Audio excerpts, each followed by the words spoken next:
Welcome to Wealth Coherence. I'm your host, Emily Bouchard, a social worker specializing in human development and fascinated by human potential. For over 20 years, I've been a coach to families with successful businesses and leaders with successful careers, and you may be surprised to learn that true wealth is about coherence. When our inner state of being aligns with how we live, give, lead, and love. In this series, we will explore an integrated model to flourish coherently, because wealth isn't what we have, it's who we are when we are fully aligned.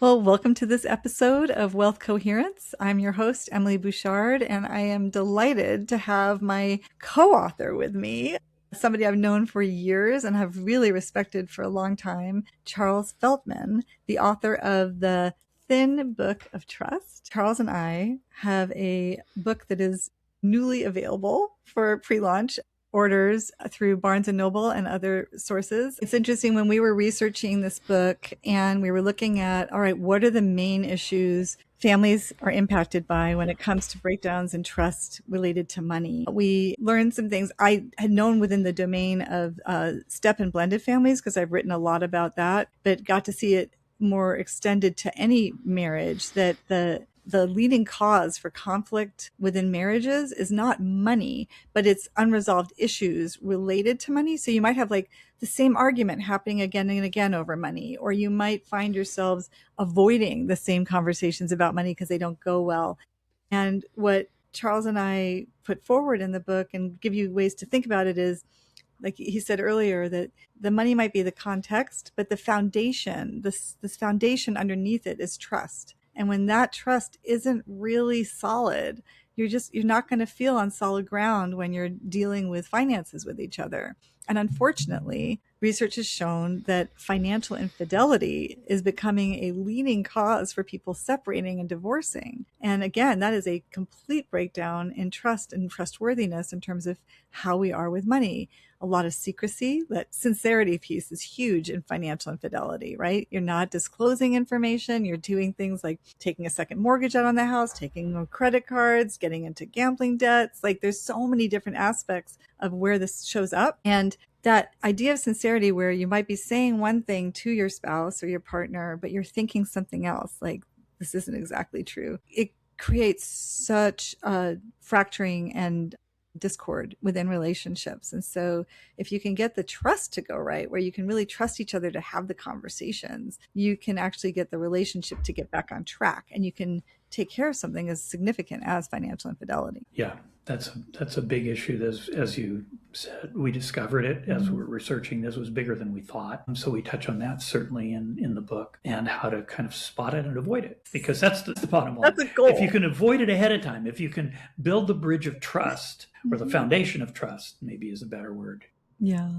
In your family, so that people don't feel like they need to do something secretly in order to get what they want and need, then that issue just goes away. Yeah, ideally. And we've had some great conversations, and there's a good story in the book itself about like a step family situation, because this happens a lot, where there's a desire to make your new spouse or new partner happy, but then there's also a desire to take care of your children from your prior relationship. And sometimes those can really be at odds.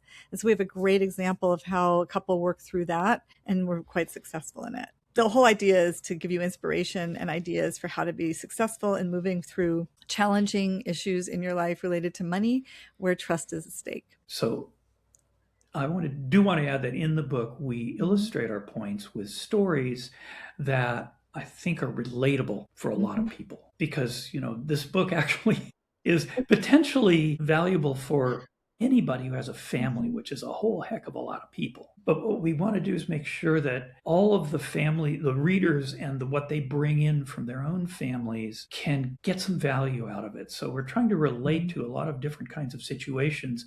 Again, as Emily said earlier, by kind of taking it up a level and saying, here's a framework, here are some ways that you can apply that framework, and here are some stories that illustrate that in more specific situations. So, and then we also have sort of tips and ideas that you can use in the book.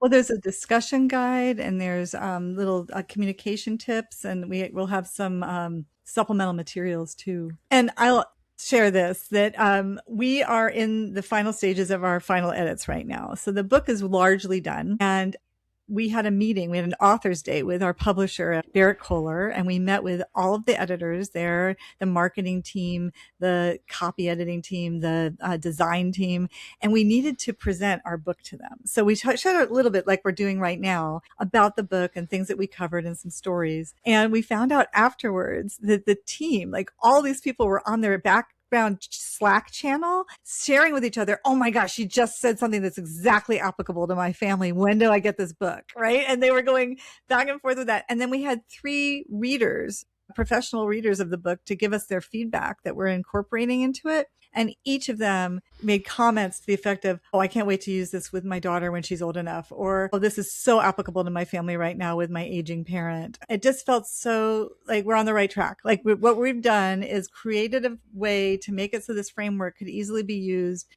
in pretty much any family situation where you have to talk about money, where you have to trust each other with money, or where there's been a breakdown in trust when it comes to your finances. I think that covers it for now. That's great. Thank you, Emily. This has been good. Thank you. I'm looking forward to further conversations where we're going to break down the 4 different domains and these assessments and how to go into them more specifically. So thanks so much for this first installment of our series on trust and money in families. Absolutely. Thank you, Emily, for putting it together. Thanks. Thank you for listening to this episode of Wealth Coherence. If it resonated, I'd love for you to share it or leave a review. This will help others find their way to this space. And if you're ready to keep exploring what it means to live, lead, and give from a place of coherence, head to emilybouchard.com to stay connected. Until next time, be well internally and allow your external life to be the fullest expression of who you truly are.